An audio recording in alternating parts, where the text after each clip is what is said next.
We've already looked at simple harmonic motion in mass spring systems and simple pendulums, and we have seen that when these systems are given an initial displacement and then released, they will oscillate backwards and forwards with a certain period.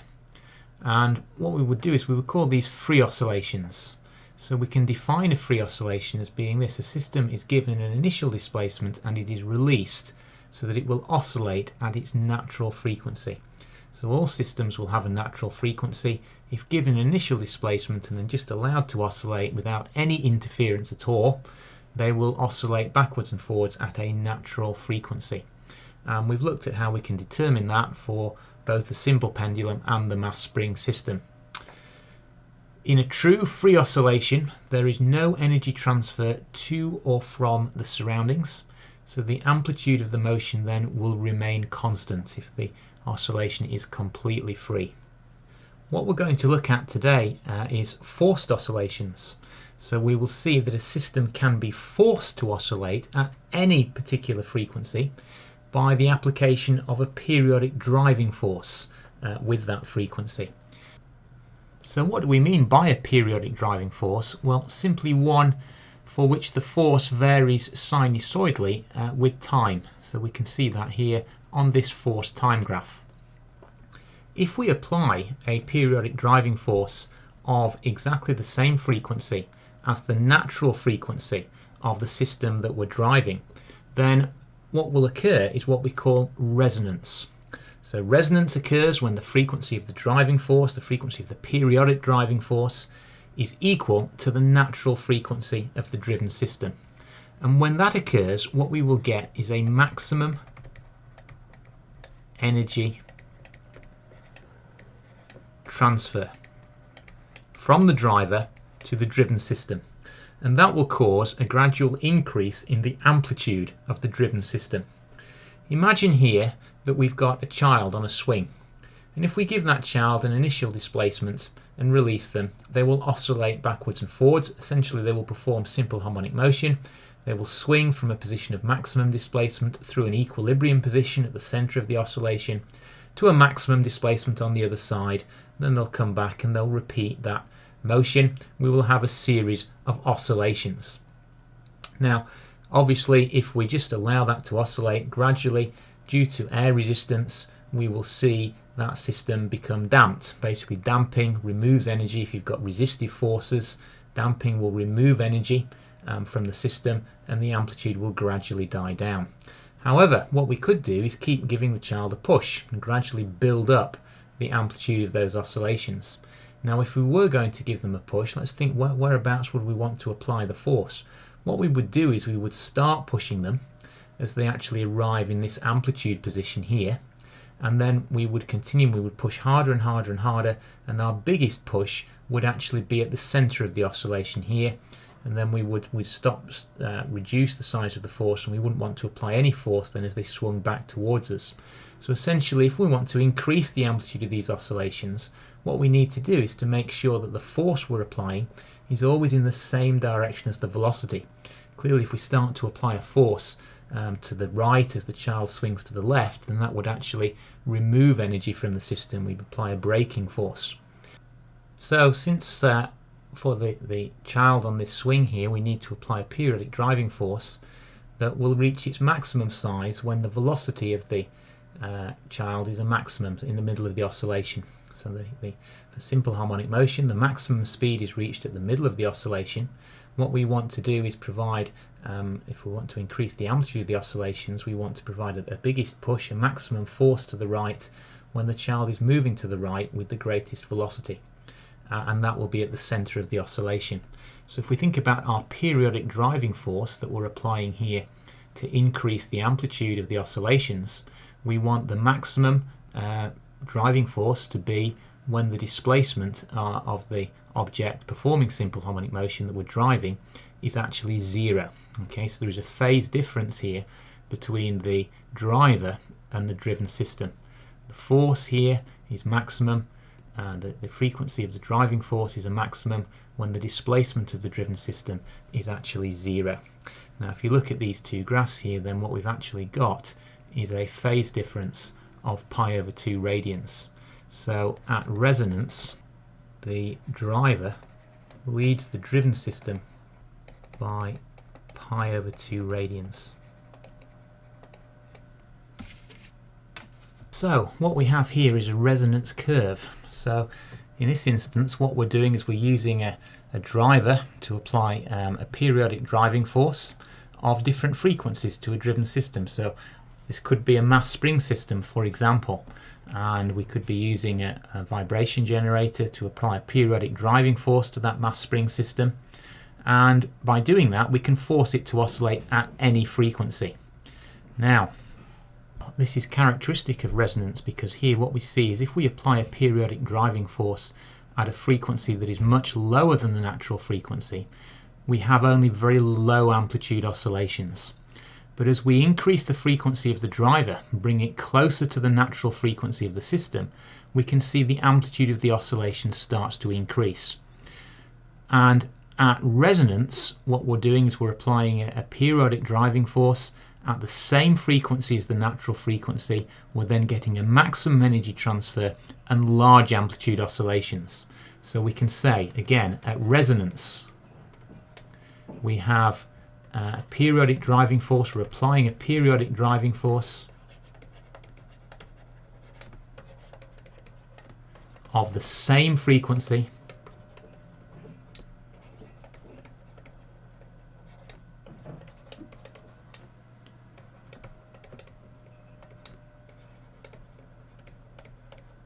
as the natural frequency of the driven system. That results in maximum energy transfer from driver to driven system, large amplitude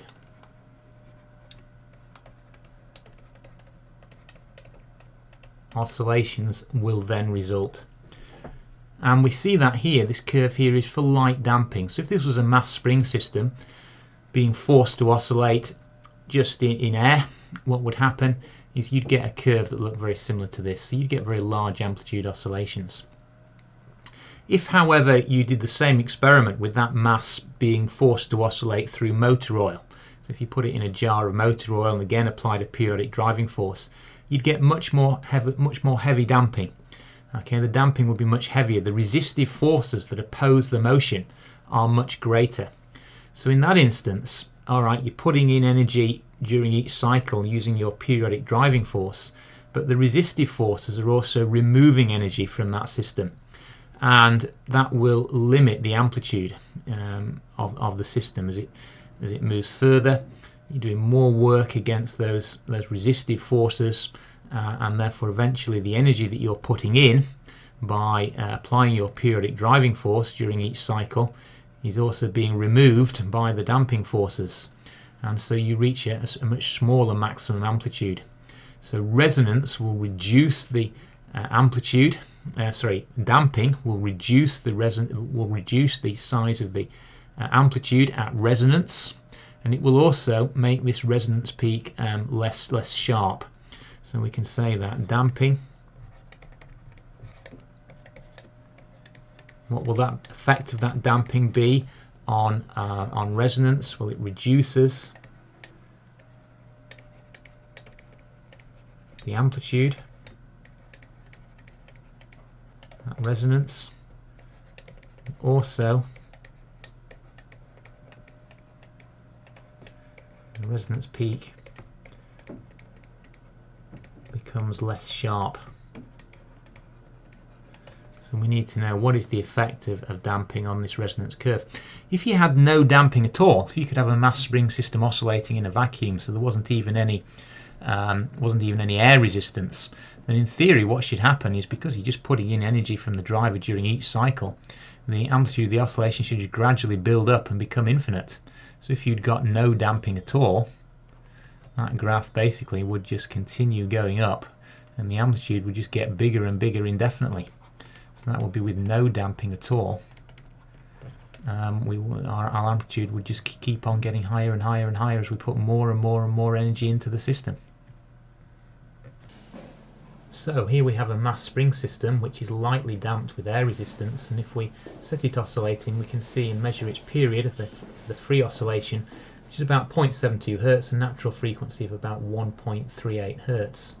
At a frequency well below the natural frequency here we can see the amplitude of the oscillations is negligible, but as we increase the frequency to close to the natural frequency of the system at 1.38 Hz, what we see is we get these large amplitude oscillations as we have a maximum energy transfer from the vibration generator to the mass spring system. And we get very large amplitude oscillations.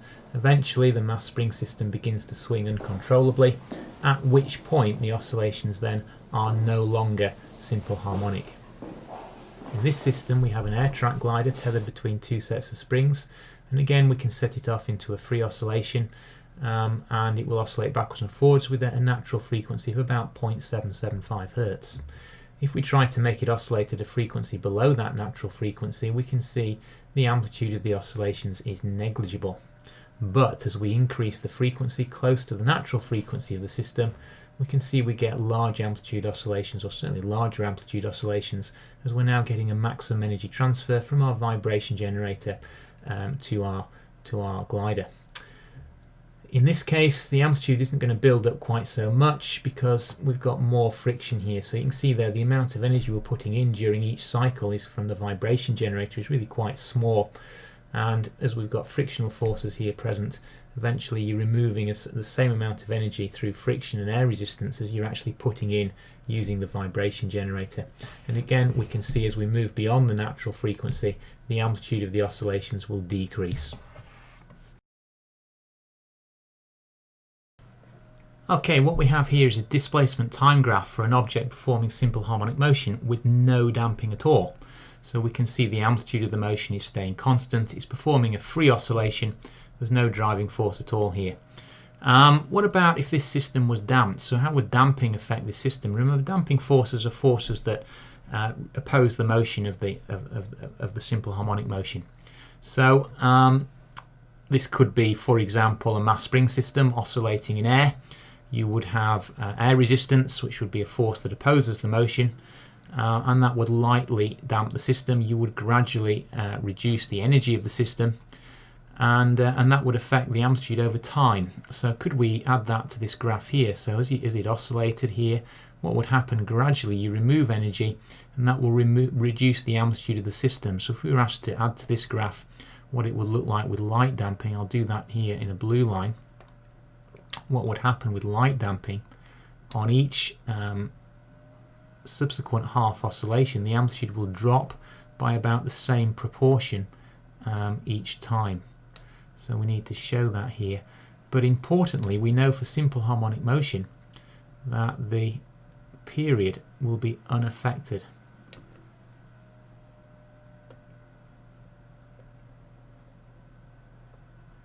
So there we are. That's for damping present. So the blue line there is when we have damping forces present.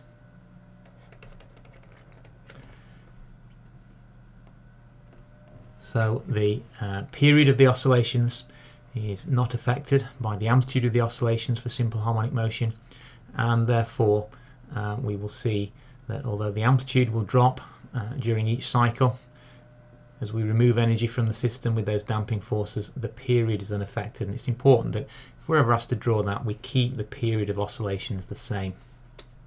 We can also define something called critical damping. Critical damping is the amount of damping that will bring a system to rest in the shortest possible time. So basically, if a system is critically damped, what will happen is it will return, when you give it an initial displacement, it will return to rest, but it won't oscillate past that point. So a system that was critically damped would basically just come back to rest like that. Okay, so it would take slightly longer to come to rest than a system with no damping, but whereas a system with no damping, or that was lightly damped, would oscillate about an equilibrium position. Basically, a system that is critically damped will not oscillate. The damping is just sufficient to bring the system back to oscillate, but in the shortest period of time. If you increase the damping still further, then what we get is what we call overdamping. So overdamping, you've got even more damping you have at critical damping, it's going to take longer to come back to rest. That would be a overdamping. It would take much longer to come back to rest than if it's critically damped.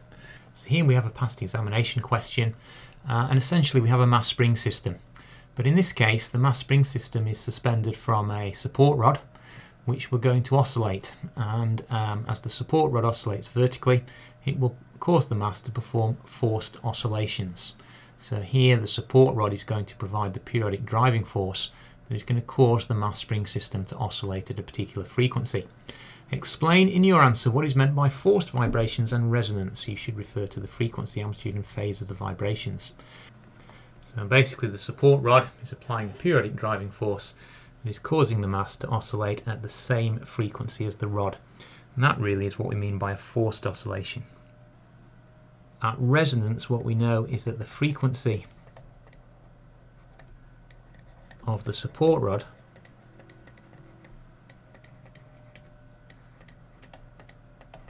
equals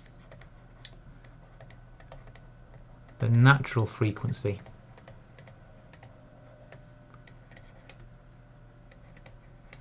of the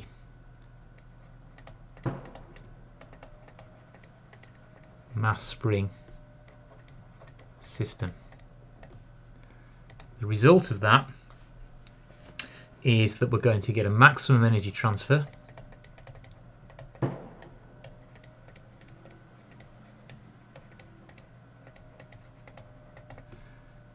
large amplitude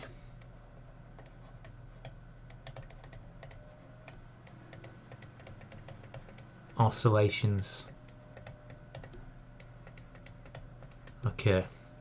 And one thing to bear in mind at resonance is that the displacement of the driver, that's the support rod, leads the driven system, that's the mass spring system,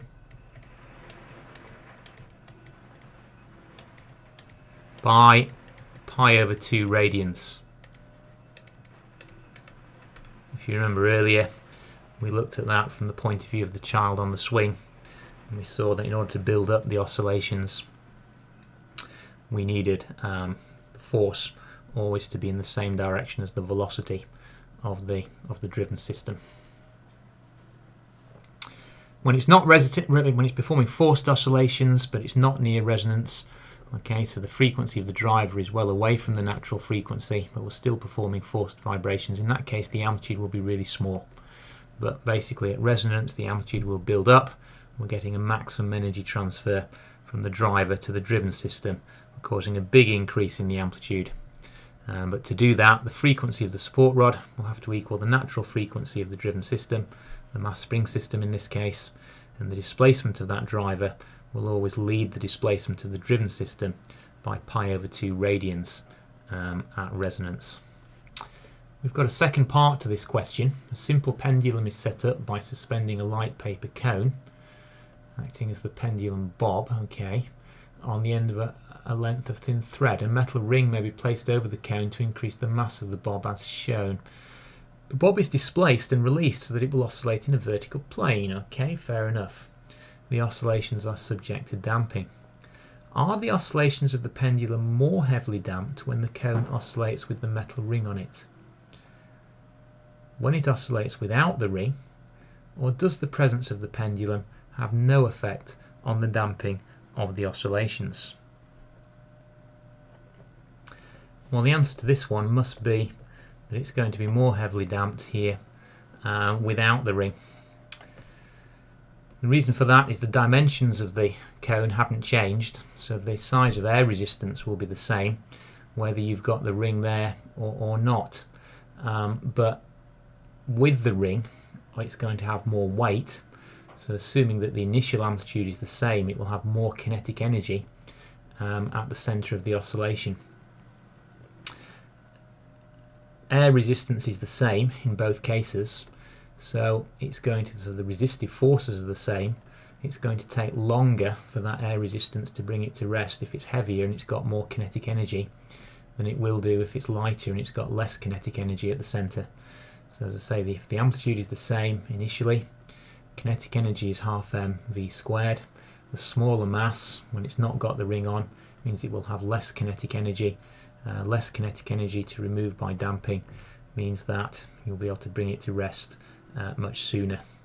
So basically, without the ring, that oscillation is going to be much more heavily damped.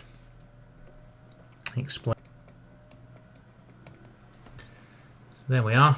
Damping here is caused by air resistance. That's the first thing to realise. Whether we have the ring on or not, the surface area of our cone and therefore the amount of air resistance it's going to experience is unchanged. But the cone with the ring has got more mass, and therefore, assuming that it starts with the same initial amplitude, it will have more kinetic energy at the centre of the oscillation, more potential energy, more gravitational potential energy at the ends of its oscillation. And if we've got the same amount of air resistance, we're removing the same amount of energy in both cases, but obviously for the heavier cone that's going to be a smaller proportion of its total energy. So a smaller proportion of the total energy is removed from the cone with the ring during each oscillation. And there you go, you're going to get 3 marks for that.